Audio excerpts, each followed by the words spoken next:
अगर वो बोल देगा कि √3 की वैल्यू भाई 1.732 लगाना है, यहाँ पे √3 की वैल्यू भाई 1.41 लगाना है, तो आपको ऐड करना होगा। अगर नहीं लगा हुआ है तो आप ऐसे भी आंसर छोड़ देना, फिर भी आपको 3 मार्क्स पूरे दिए जाएंगे। तो ये सिनेरियो था।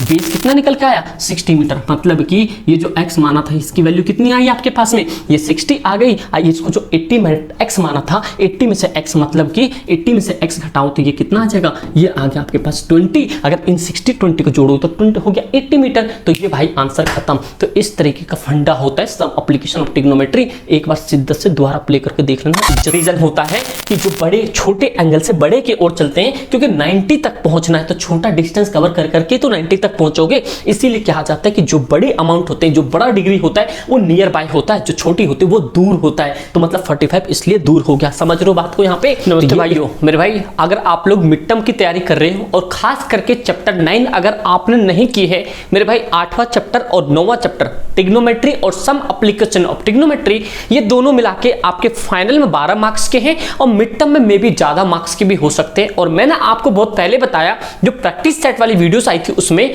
कि भाई जो अगली बार जो फाइनल टर्म होगा, इवन प्री बोर्ड होगा, उसमें आपके चैप्टर 9 से मोस्ट प्रोबेबिलिटी है कि केस बेस्ड मिलेगा। और चैप्टर जो 9 है some application of trigonometry, mid term में आपके मे बी 60 या 45 वाला एक आपके पास क्वेश्चंस आ सकता है। उसी तरीके से जो अभी तक के जो मतलब प्रीवियस में जितने क्वेश्चंस देखे हैं, ये 2021 में और 17 में पेपर आया था। तो ये पॉइंट को आपको याद रखना है। ये सारे चैप्टर बहुत ज्यादा इंपॉर्टेंट होते हैं और बहुत इजी भी होते हैं। अभी आप सीख जाओगे भाई धैर्य पर। देख लो भाई वो टी शर्ट भी वो नहीं है, तुरंत ही आया क्लास से और अभी क्लास रिकॉर्ड हो रही भाई रात के 10 साढ़े 10 बज के। तो मेरे भाई आपके सामने ये चीजें मैं इसलिए फॉरवर्ड में डिलीवर करना चाहता हूं क्योंकि अभी आपके पास एग्जाम्स का समय है, समय बहुत कम है। इस क्वेश्चंस को दिल दिमाग में बैठा लो, बढ़िया तरीके से कंसेप्ट के साथ समझ आएगा 100%, इतनी गारंटी है। बस शिद्दत से सुनना। टाइम थोड़ा ज्यादा चला जाए क्योंकि आपको समझाऊंगा तो टाइम टेकिंग होगा, वैसे आप एग्जाम में इसे 2 से 3 मिनट में निपटा दोगे। तो ध्यान सुनो मेरी बात। सबसे पहले क्वेश्चंस को डील करना है, आपको कैसे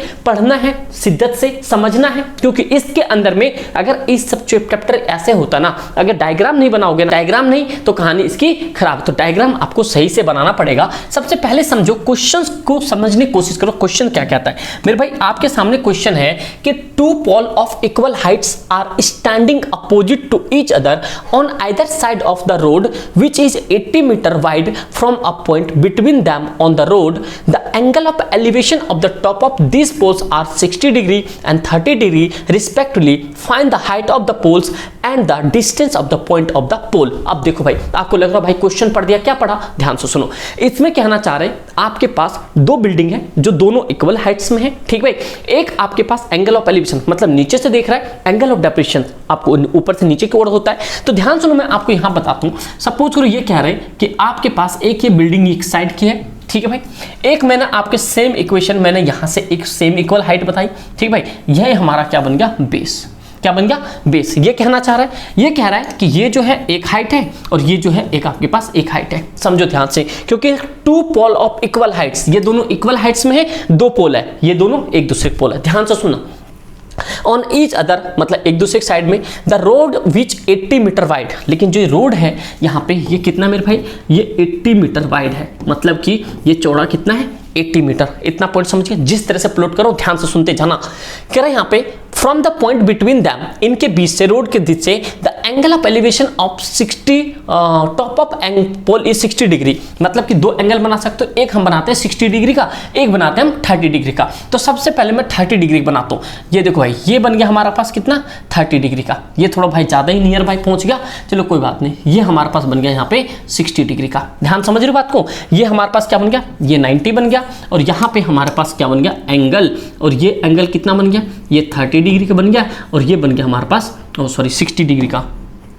कितने बन गया भाई, ये 60 डिग्री। अगर किसी बच्चे को अगर ये डाउट लग रहा है कि भाई आपने 60 वाली एंगल इतनी छोटी क्यों बनाई और 30 वाली इतनी बड़ी क्यों बनाई, तो ट्रिग्नोमेट्रिक के अंदर में जो सम ऑफ ट्रिग्नोमेट्री, इसका एक फंडा समझो जो बच्चे हमेशा रटते हैं। मेरे भाई सपोज करो मैं यहाँ पे खड़ा हूँ, ठीक है, ये रहा मैं यहाँ पे, ये मेरे पता 90 डिग्री का है। ध्यान से सुनो। अब ये बड़ा एंगल पहले क्यों होता है, ज्यादा बड़ा क्यों होता है, ध्यान से सुनो।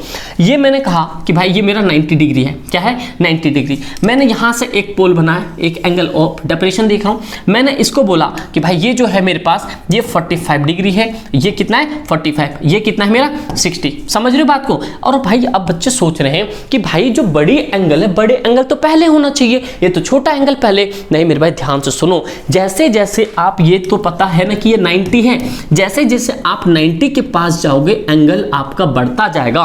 तो मतलब 45 से आपने स्टार्ट किया 60 पाए, उसी तरह से अब अगली बार आओगे तो यहाँ पे 70 हो जाएगा, फिर आगे 80 आ जाएगा, जब भी तो आप नियर बाय 90 के पहुंच पाओगे। यही एक रीजन होता है कि जो बड़े छोटे एंगल से बड़े की ओर चलते हैं, क्योंकि 90 तक पहुंचना है तो छोटा डिस्टेंस कवर कर करके तो 90 तक पहुंचोगे। इसीलिए कहा जाता है कि जो बड़ी अमाउंट होते हैं, जो बड़ा डिग्री होता है वो नियर बाय होता है, जो छोटी होती है वो दूर होता है। तो मतलब 45 इसलिए दूर हो गया, समझ रहे हो बात को यहाँ पे। तो ये एक सबसे बड़ा रीजन होता है, इसीलिए यहाँ पे जो है आपके पास छोटा एंगल बनाया है, और जो ये 30 है 30 बड़ा एंगल बनाया। क्यों बड़ा एंगल बनाया? क्योंकि 30 जहाँ दूर होगा 90 तक आते आते समय लगाएगा, और 60 जो पास होगा जब भी तो 90 के पास आराम से पहुंच जाएगा। समझ रहे हो बात को? ये क्वेश्चन था, ये आपके सामने बन गया। अब हम नेमिंग कर देते हैं, नेमिंग यहाँ पे कर लेते हैं। चलो इसका नाम हम रख देते हैं O, इसका नाम रख देते हैं A, इसका नाम रख देते हैं B, और इसका नाम रख देते हैं C, इसका नाम रख देते हैं D। समझ रहे हो बात को? और कोई चक्कर नहीं, बस ध्यान से सुन लो सही तरीके से। ये हमने मार्क प्लॉट कर दिया। अब अगला कह रहा है यहाँ पे find the height of the pole, ये तो हमें पता चल गया। दूसरा कह रहा है distance of the pole. Distance क्या हो गया? ये पोल इस पोल से कितना दूर है मेरे भाई। ये मान लो इसको मैंने x माना, क्या माना? ये यहां तक क्या है? x है। क्या है मेरे भाई? ये x मान लिया, क्योंकि टोटल 80 है, ये कितना माना? x। इसको क्या मान लूंगा यहाँ पे? ये बराबर में मान लिया 80 माइनस में x। क्यों 80 माइनस में x? क्योंकि टोटल लेंथ 80 है, ये हमने x मान लिया, इसे हमने 80 माइनस x इसलिए माना कि सपोज करो ये 80 है, x की वैल्यू मान लो 10 आ गया, तो 80 में से 10 घटाऊंगा कितना आ जाएगा? 70 आ जाएगा। इसलिए हमें मैथमेटिक्स के सामने इस तरीके से लिखना पड़ता है। इतनी बात समझ गए? अब आगे देखो यहाँ पे भाई आपके सामने जो बढ़िया सा, अब देखो आंसर यहाँ पे लिखते हैं, आपको समझ आ रही होगी भाई सारी चीजें, ठीक है भाई। अब देखो यहाँ से व्हाइट पेन का यूज करता हूँ। देखो अब अगला हमें पता चल गया दो ट्राइंगल है। कौन से? दो ट्राइंगल है। सबसे पहले एंगल को डिफाइन करते हैं। एंगल हमारे पास है COD। एंगल कौन कौन सा है? एंगल है COD बराबर में कितने? 30 डिग्री है, क्योंकि आपको पता है कि COD जो बीच में आता है, ये जो बीच में आता है ना यहाँ पे, उसके पास हमेशा क्या बनता है? एंगल बनता है। उसी तरीके से आपके सामने क्या आ जाएगा यहाँ पे? यहाँ से मान लो BOA क्या बन जाएगा यहाँ पे? एंगल दूसरा क्या बन गया हमारे पास? BOA बराबर में कितना आ गया भाई? 60 डिग्री आ गया, क्योंकि BOA की बात करें तो ये कितना यहाँ पे एंगल बन रहा है, तो 60 डिग्री हो गया। अब उसके बाद में सारी बातें खत्म होने के बाद अगला जो है एक ट्राइंगल बनता है, और ट्राइंगल हमने पास दो है। कौन कौन सा? आप यहां से लिख सकते हो OCD, क्योंकि ट्राइंगल राइट एंगल यहां पर बन रहा है, तो क्या बना हम? OCD एक हमारे पास बन गया। क्या बन गया? ये ट्राइंगल बन गया। तो हम इसे पहले सॉल्व आउट करते हैं। देखो भाई इस ट्राइंगल के अंदर में थीटा के सामने मैंने आपको क्या बताया था कि हमेशा परपेंडिकुलर होता है। थीटा के सामने हमेशा क्या होता है? परपेंडिकुलर होता है। जब ये थीटा के सामने निकालना हमें हाइपोटेनस है, तो ये वाला निकालना है, तो ये परपेंडिकुलर हो गया, ये बेस दे दिया। तो आपको पता है कि भाई ऑटोमेटिक बेस परपेंडिकुलर अपॉन में बेस हमारे पास गिवन है। तो अब आपको ये पता चलना चाहिए ये जो 30 डिग्री है ये P अपॉन में B किसका है? तो मेरे भाई आपको मैंने एक फॉर्मूला बताते हैं यहाँ पे, पाकिस्तान भूखा प्यासा, हिंदुस्तान हरा भरा, ये दिखाया था भाई आपको। तो पहला जो होता है, ये पहला सिस्टम हमेशा साइन का होता है, ये जो होता है आपका कॉस का होता है, ये जो आता है tan का होता है। समझ गए भाई? ट्रिग्नोमेट्री के जो इंपॉर्टेंट क्वेश्चन जितने भी प्लेलिस्ट है ना, अगर आपने उतना कर लिया, मैथ्स में 60+ की गारंटी मैं देता हूँ आपको। क्यों भाई? देखो सारा डेडिकेशन पे, आपके towards your dedication everything depend करता है। सारी चीजें मेरे भाई देखो, मुझे आपको मैथ्स करवाना था भाई, मैं क्लास लेकर आया तुरंत ही। अभी भाई देखो बुरारी वाले सेंटर से तुरंत ही आया हूं मैं, ठीक है। अब मैं तुरंत ही भाई टी-शर्ट भी चेंज नहीं किया, आपके सामने तुरंत ही मैं रिप्रेजेंट हो गया, क्योंकि मुझे पता है कि बच्चों को बहुत ज्यादा अभी मतलब कि बहुत नियर बाय पेपर है। तो भाई इसलिए आप भी अपना पैशन को समझो और जुनून को समझो। आपको पढ़ने का जुनून पढ़ डालो, जितने क्वेश्चन प्लेलिस्ट में सब लगा डालो भाई, किसी वीडियो देखने की जरूरत नहीं पड़ेगी। मैं बता रहा हूँ, ये नहीं करा नहीं, आप देखो, लेकिन एक फोकस रखो अपने पास, चीजों को समझ सकते हो, और वही एक आपके सामने है। तो अब आपको पता चल गया कि P अपॉन में B है 10 है। क्या है? 10 होता है। तो अब आपको समझ आना चाहिए कि 10 30 यहाँ पे क्या है भाई, यहाँ पे ये हो गया आपके सामने 10 30 इक्वल्स टू, और ये हाइट क्या हमारा COD, परपेंडिकुलर क्या है CD, और बेस क्या आ गया C और O, क्या आ गया यहाँ पे C और O। ये पॉइंट समझ गए। तो अब देखो 10 30 की वैल्यू कितना होता है, ये 1/√3 होता है, और CD की वैल्यू कितना है, ये आपके पास H दे रखा है, COO क्या है क्या आपके सामने X दे रखा है। पॉइंट समझे यहाँ पे? तो आपके सामने सारी वैल्यू गिवन है कि ये जो हमने पता चल गया कि P/B होता है, तो P आपको चल गया कि परपेंडिकुलर ये बेस, तो आपने 10 30 1/रूट रखा, यहाँ पे CD ये बेस आपके पास पूरी हाइट हो गई है, और CO आपके पास बेस आपने X रख दिया। समझ रहे हो? इतनी बातें समझो बहुत ध्यान से। जब ये सब चीज़ें हो जाता है तो अब इसे हटाते हैं यहाँ से। अब चीज़ों को समझना बहुत अच्छा से, जिससे कि आप इजी तरीके से सारा आंसर कर पाओ। अब आगे देखो, जब ये कंडीशन होता है तो यहाँ पे हमें करना पड़ेगा क्रॉस मल्टीप्लिकेशन। आप ये x देखो, अब क्या करोगे यहाँ पे, ये आप पहले x से मल्टीप्लाई कराओगे। क्या करना पड़ेगा भाई? x से मल्टीप्लाई कराना पड़ेगा, क्रॉस मल्टीप्लिकेशन। अब बराबर में ये h√3 आ जाएगा। समझे? तो ये हमारे पास क्या हो गया, ये पहला इक्वेशन हमारे पास निकल के आ चुका है। समझे भाई? तो x बराबर में h√3, तो मतलब कि ये जो बेस आया हमारा h√3। अब दूसरा निकालते हैं। दूसरा इक्वेशन हमारे पास क्या है, दूसरा ट्रायंगल है हमारे पास, ट्रायंगल ये तो ले लिया हमने। ये लेते हैं यहाँ पे O मतलब OBA, क्या लेते हैं यहाँ पे OBA, हमने ये ट्रायंगल ले लिया। अब उसके सामने 60 के सामने क्या है, सामने थीटा परपेंडिकुलर हो गया, तो ये भी P/B मतलब ये भी हमारा क्या बनेगा 10 बनेगा। तो ये भी 10 60, अब बराबर में कितना A और B, ये पॉइंट ध्यान रखते जाना मेरे भाई। और यहाँ पे O और B क्या बनेगा, यहाँ पे OB, क्योंकि इसका बेस आ जाएगा और इसकी हाइट आ जाएगी। ये 10 60 की रूट कितना होता है, ये √3 होता है, और ये AB कितना, ये हाइट दे रखा है, और OB कितना दे रखा है 80, ये पूरा रख देता भाई 80 - x। समझे? ये सारी वैल्यू रख दी। अब भाई सॉल्यूशन करते हैं। अब सॉल्यूशन क्या है, ध्यान सुनो। इसके नीचे मानो 1, क्रॉस मल्टीप्लिकेशन करो। अगर इसको क्रॉस मल्टीप्लिकेशन कराओगे तो √3 80 - x ये आ जाएगा, इसको कराओ तो कितना आ जाएगा, h आ जाएगा। तो ये ऑलमोस्ट आपके पास कितना आ गया, ये दूसरा इक्वेशन आ गया। समझ रहे हो? क्योंकि इक्वल टू में h आ गया।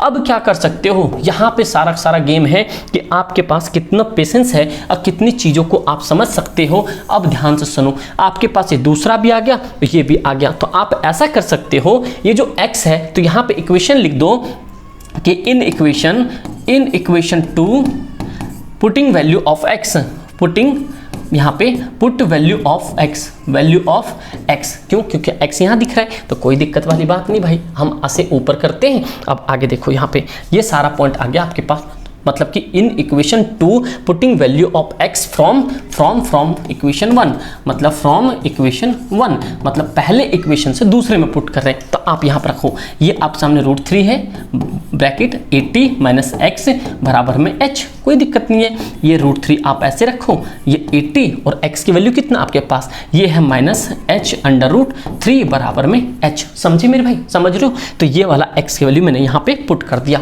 अब क्या कर सकते हो, यहाँ पे इसको मल्टीप्लाई करना पड़ेगा। जब आप 80 को √ से मल्टीप्लाई करोगे तो ये आ जाएगा माइनस। ध्यान समझना, यहाँ पे सबसे बड़ा कोर पॉइंट है किसी भी चीज में, अगर मैथ्स के सम एप्लीकेशन ऑफ ट्रिग्नोमेट्री करते हो तो इस तक बच्चे सारे बहुत बच्चे ले आते हैं, क्योंकि सबका ट्रायंगल पता होता है, 30 60 45 सब निकाल लेते हैं। लेकिन कहानी यहाँ पे फंस जाता है, इसीलिए मैं बता रहा हूँ आपको कि 80 को √3 से करो तो 80√3 आएगा माइनस, और ये h√3 को √3 से करोगे तो क्या आएगा, ये आपके सामने आ जाएगा 3h। बोलो क्यों, ऐसा क्यों हो गया मेरे भाई? ध्यान से सुनो, जब भी कभी भी आप अगर √a को, मैंने 9th में भी बताया, √a से करोगे तो क्या आता है, a आता है, और यहाँ पे क्या हमारे सामने √3 अंडर है h√3, तो ये पता है अंडर रूट और अंडर रूट मल्टीप्लाई हुआ तो क्या 3 आ गया, h तो ऑलरेडी, इसलिए मैंने यहाँ पे क्या लिया है √3h। समझ रहे हो बात को? यहाँ पे क्या लगाया, यहाँ पे √3h बराबर में h। समझ आ रहा बात? ब्रैकेट क्यों लगा रहा हूँ? देखो भाई, ये पॉइंट यहाँ पे समझ आ जाना चाहिए। समझे मेरे भाई? तो यही एक कंडीशन होता है जहाँ पे आपको दिल दिमाग लगाना पड़ता है। समझ रहे हो बात को? अब आगे देखो, इसकी वैल्यू मैं यहाँ पुट करूँ, जब 80 हो गया यहाँ पे, तो आप क्या कर सकते हो, यहाँ से ये 80√3 एज इट इज रहने दो, ये h ऐसे है और ये h वाला संख्या को उधर ले जाओ। जब ये नेगेटिव में तो उधर जाके क्या बन जाएगा, ये +3h हो जाएगा। समझे बात को? अब मैं यहाँ पे ले जाऊँ उसको, ये 80 अंडर रूट में 3, अब बराबर में ये 3 और h कितना हो चुका, ये हो गया आपके पास में 4h। समझे बात को यहाँ पे। अब क्या कर सकते हो मेरे भाई, 80 अंडर रूट 3 बराबर में h को ऐसे रखो और 4 को नीचे ले आओ। ये भाई थोड़ा ज़्यादा ही बड़ा हो गया, 4 को इसके नीचे ले आओ। अब ये डिवाइड फॉर्मेट में हो गया, तो अब करो 4 से कितने, ये चला गया 20 बार में, तो मतलब आपके सामने 20√3 बराबर में h। तो मतलब h की वैल्यू कितनी आ गई है, मतलब हाइट जो है हमारे सामने, ये जो भाई हाइट दिख रहा है ना आपको, ये जो बिल्डिंग की हाइट दिख रही है, ये बिल्डिंग की हाइट हमारे सामने आ गई है। ध्यान सुनना, ये बिल्डिंग की हाइट कितनी आ गई है, ये बिल्डिंग की हाइट आ गई हमारे सामने। भाई ध्यान से सुनते जाना, ये आ गया है 20√3 मीटर। कितना आया, 3 मीटर। और ये भी आ गया आपके पास कितना, 20 मीटर, 20√3 मीटर ये हाइट आ गया। तो दोनों का हाइट तो निकल गया, बट डिस्टेंस कैसे निकालेंगे, हाइट तक निकाल लिए हो भाई, सारा पता चल गया, दोनों पोल का पता चल गया। यही एक ट्रिक होता है कंसिस्टेंसी से चीज़ों को समझना। अगर आपने यहाँ तक चीज़ों को समझ लिया ना, अगर सच में समझ आया ना मेरे भाई, एक बार ना हार्ट की इमोजी जरूर सेंड करना, हार्ट में कर तो फायर करना, क्योंकि अपन लोग आग लगाने वाले हैं। बस लाइक जरूर करना, नए हो सब्सक्राइब कर लेना। जीवन में इसी तरह के बेहतर से बेहतर कंटेंट मिलेंगे, चाहे आपके पास न्यूज़ से रिलेटेड हो, इन्फॉर्मेटिव हो, मतलब बच्चों को एक कोर पॉइंट, क्योंकि यही एक समय होता है जहाँ पे आप चीज़ों को सीख सकते हो, अपने ऊपर अप्लाई कर सकते हो, किसी दूसरे पर डिपेंड नहीं हो सकते। तो अपने आप को मजबूत बनाओ, चाहे आप मैथ्स की पढ़ाई हो या कोई भी पढ़ाई हो यार, साइंस एसएसटी कुछ भी पढ़ो, दिल दिमाग से पढ़ो, चीज़ों को एक रिलेवेंट पॉइंट में लेकर चलो, जब ही आंसर बनता है। जैसे भाई हम लोग भी तो कर रहे हैं भाई, हम लोग को भी नहीं आता था, बट हम आ रही है ना चीज़ें। क्यों आ रही है, क्योंकि भाई हमने मल्टीपल टाइम्स चीज़ों को समझा। तो यही चीज़ें समझो आप भी सही से। यही मैं पैटर्न आपको बताना चाहता हूँ कि जिससे कि आपको कोई दिक्कत ना हो। ये हाइट आ गई, अब क्या करना, आपको कोई दिक्कत वाली बात नहीं है। अब कहीं पे भी आप यहाँ पे लाके वैल्यू रख दो। अब सपोज करो यहाँ पे आपके पास बेस निकालना है, बेस है आपके सामने x बराबर में h√3, ये रहा यहाँ पे, क्योंकि हाइट की वैल्यू मैं पुट करूँगा यहाँ पे, ये पहला वाला इक्वेशन है। तो आप बेस निकालो यहाँ पे, ये x ऐसे रहने दो, h की वैल्यू कितना है यहाँ पे, ये है वैल्यू 20√3, ये है h की वैल्यू हमने रख दिया, इसके साथ √3, समझे, क्योंकि ये सेम कंडीशन है यहाँ पे। ये x ऐसे रह गया, ये 20 सेम अंडर ये हो गया आपके पास में 3, और x की वैल्यू कितना आ गया 23 जा, ये हो गया 60 मीटर। अब आपको समझ आ गया क्या, बेस कितना निकल के आया 60 मीटर, मतलब कि ये जो x माना था इसकी वैल्यू कितनी आई आपके पास में, ये 60 आ गई। इसको जो 80 में x माना था, 80 में से x मतलब कि 80 में से x घटाओ तो ये कितना आ जाएगा, ये आ गया आपके पास 20। अगर इन 60 20 को जोड़ो तो 20 हो गया 80 मीटर। तो ये भाई आंसर खत्म। तो इस तरीके का फंडा होता है सम एप्लीकेशन ऑफ ट्रिग्नोमेट्री। एक बार शिद्दत से दोबारा प्ले करके देख लेना, इज्जत से सारी चीज़ें समझ आ जाएगी। और प्लेलिस्ट में जितने भी पुराने वीडियोस भले क्यों ना हो लास्ट सेशन का, मेरे भाई जरूर करके जाना। मैं 110% बता रहा हूँ, आपके पेपर में छपने वाला है सारा क्वेश्चन। अब देखो आपके सामने गेम है, पूरा आराम से सारी चीज़ों को समझो और बहुत प्यार से आप करने की कोशिश करो, समझे मेरे भाई। तो यही एक क्वेश्चन था, आप चाहे तो स्क्रीनशॉट ले लो, नहीं तो भाई आप चीज़ों को नोट डाउन भी करते जाओ। कुछ नहीं था, आपने 2 ट्रायंगल बना, 2 आपके साथ सेम इक्वल हाइट्स था, आपने उसी हिसाब से बेस समझा। ये सारे कंसेप्ट मैंने आपको द्वारा बता दिया। 2 ट्रायंगल लिया, आपने बता दिया भाई कैसे कैसे हमने क्वेश्चन लिया, ये आपके पूरे ये रहा और ये आंसर, समझे। अब इस बात पे एक लाइक तो कर दो मेरे भाई, कर दो फटाफट से, अगर नहीं हो तो सब्सक्राइब कर लो। दूसरा क्वेश्चन देखो भाई, आपके सामने क्वेश्चन क्या है, आप ध्यान से सुनना। क्वेश्चन तो बड़ा तगड़ा सा है, पर पॉइंट आपको ध्यान से सुनना पड़ेगा। देखो पॉइंट क्या है यहाँ पे पॉइंट ये है। पहले तो देखो भाई, इसका बैकग्राउंड चेंज करता हूँ, क्योंकि ये ना पीछे से बहुत ज़्यादा लाइट देता है, फ्लैक्स करता है बहुत ज़्यादा। ठीक है भाई, ये पॉइंट था ना। चलो देखो भाई, अब समझ आ रहा आपको।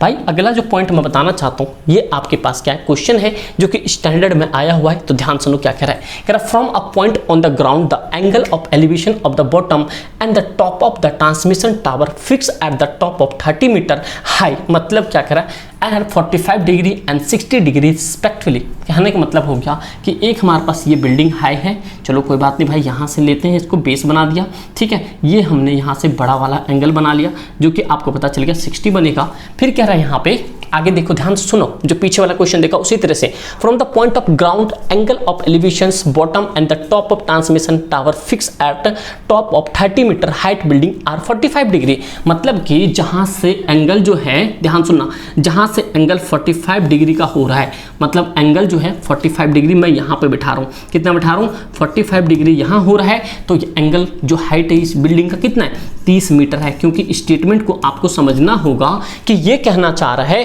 कि tower fix at top of 30 metre height building are 45 degree. जब ये 45 डिग्री होता है तो कितने मीटर का बिल्डिंग हाइट है, 30 मीटर है respectively, and 60 degree find the height of the transmission. मतलब कि एक ये आपके पास इधर आ गया 60, क्योंकि आप बड़े निकलोगे तो ये आ गया आपके पास 60, मतलब ये सोचो ना बड़ी एंगल है। और क्या मानोगे इसे, ये हमें हाइट कंप्लीट निकालना है तो इसे हम हाइट ही मान लेते हैं कि भैया हम इसका हाइट निकालेंगे, मतलब कंप्लीट बिल्डिंग का मतलब मेजरमेंट निकालेंगे। तो इसका नाम दे देते हैं ए, इसका नाम दे देते हैं बी, इसका नाम देते हैं सी, इसका नाम देते हैं डी। कहानी खत्म। समझे भाई, यहाँ पे कोई दिक्कत परेशानी, कोई दिक्कत नहीं होनी चाहिए। एक टावर है 45 डिग्री पे 30 मीटर की हाइट है, 60 डिग्री और आगे जाके बन रही है, मतलब आगे जाके पुल हो रही है, क्योंकि हाइट निकालना है तो टावर की हाइट निकालनी है, इसलिए मैंने यहाँ से मेजर करना शुरू किया। वरना भाई यहाँ से मेजर करता तो हाइट एक ही रह जाती पुल की, इसीलिए मैंने यहाँ पर हाइट गैप दिया है निकालने के लिए। तो कह रहा on the tower ground angle elevation of bottom top of transmission fix at the top of 60 metre. ये 30 मीटर हो गया। अब बिल्डिंग 45 डिग्री पे और 60 degree respectively find the height of tower. मतलब कि ये जो टावर का कंप्लीट हाइट भी हम बता सकते हैं कि भाई कंप्लीट हाइट कितना है टावर का। ध्यान से सुनो, आप क्या कर सकते हो, यहाँ पे आप आंसर में आओ। आपने लिखा यहाँ पे आंसर, जो भी आंसर नंबर जो भी होगा 33 है। अब पॉइंट समझो यहाँ पे। अब हमें 45 का पहले समझना है, कितना 45 का, क्योंकि हमें 45 का पहले निकालना पड़ेगा। आप सबसे पहले ट्रायंगल समझो यहाँ पे, ट्रायंगल डी सी बी। क्या है यहाँ पे, डी सी बी आपके पास, अरे बी कैसा बन रहा है, डी सी बी। ये हाइट मतलब कि एक ट्रायंगल होगा 45 डिग्री का, थीटा के सामने परपेंडिकुलर, ये हमें नहीं पता, ये हम भाई नीचे ऐसे रहने देंगे। ये हमारे पास 30 है तो 45 के सामने परपेंडिकुलर बेस, पी अपन में बेस क्या होता है, टेन थीटा। क्या होता है, टेन थीटा कितना 45 डिग्री। अब बराबर में क्या है, सी और बी, क्या है भाई सी बी, और नीचे क्या हो जाएगा सी डी। समझे, ये पॉइंट समझ के। यहाँ पे इसकी वैल्यू कितनी होती है, 1 होती है। इसकी वैल्यू कितना दे रखा है, 30 दे रखा है। और सी डी की वैल्यू कितनी, कुछ नहीं है, तो आप यहाँ पे सी डी ही रहने दो। समझे, अब कुछ नहीं, नीचे 1 लो, क्रॉस मल्टीप्लिकेशन, सी डी बराबर में कितना आ गया 30 मीटर, मतलब कि 30 मतलब कि डिस्टेंस आ जाएगा इसका 30 मीटर आ जाएगा। ठीक भाई, तो कितना आ गया यहाँ पे 30 मीटर की वैल्यू आ गई। समझ रहे हो बात को यहाँ पे।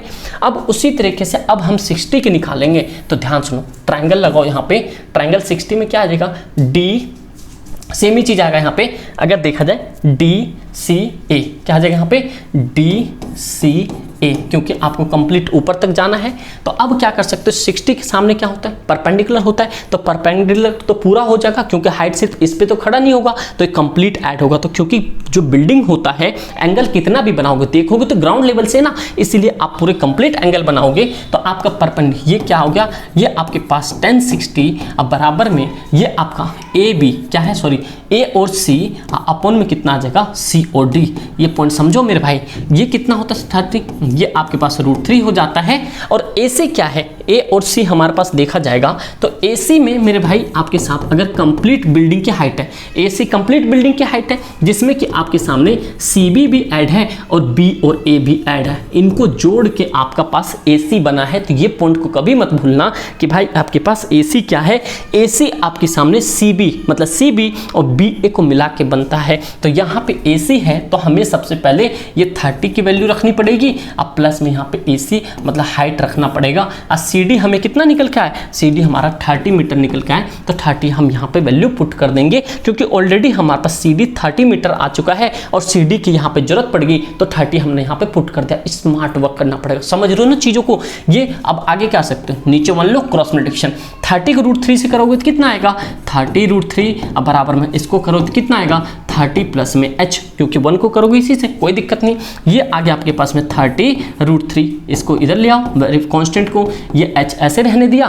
इसमें से क्या कॉमन ले सकते हो, मैंने 30 कॉमन ले लिया, क्योंकि आपके पास ये दोनों हैं तो 30 कॉमन, तो √3 यहाँ पे आ गया माइनस ये बराबर में हो गया h। तो चाहे तो आप इस इक्वेशन को यहीं पे छोड़ सकते हो, ये आप चाहे तो √3 की वैल्यू लगा के आगे भी आंसर ला सकते हो। अगर सपोज करो किसी क्वेश्चन के अंदर में अगर आपने सॉल्यूशन नहीं किया, अगर किसी क्वेश्चन में अगर वो बोल देगा कि √3 की वैल्यू भाई 1.732 लगाना है, यहाँ पे √3 की वैल्यू भाई 1.41 लगाना है, तो आपको ऐड करना होगा। अगर नहीं लगा हुआ है तो आप ऐसे भी आंसर छोड़ देना, फिर भी आपको 3 मार्क्स पूरे दिए जाएंगे। तो ये सिनेरियो था। क्या भाई हलवा सा क्वेश्चन है या नहीं है भाई, यही एक जादू है इन सब क्वेश्चन का कि मतलब ये सारे क्वेश्चंस बहुत आसानी से बहुत प्यार से निकल जाता है। और चाहते हो आप लोग क्वेश्चन करना तो भाई बताओ, क्योंकि भाई देखो गर्मी बहुत है, सारी चीज़ें मैं आप लोग के लिए भाई फिर भी अरेंज करूँगा सारी चीज़ें, जैसे जितना भी हो जाए। बस इस चीज़ के लिए आप लोग से एक ही रिक्वेस्ट है, आप अपने अंदर के पैशंस को जगाओ। जितने भी पैशन है,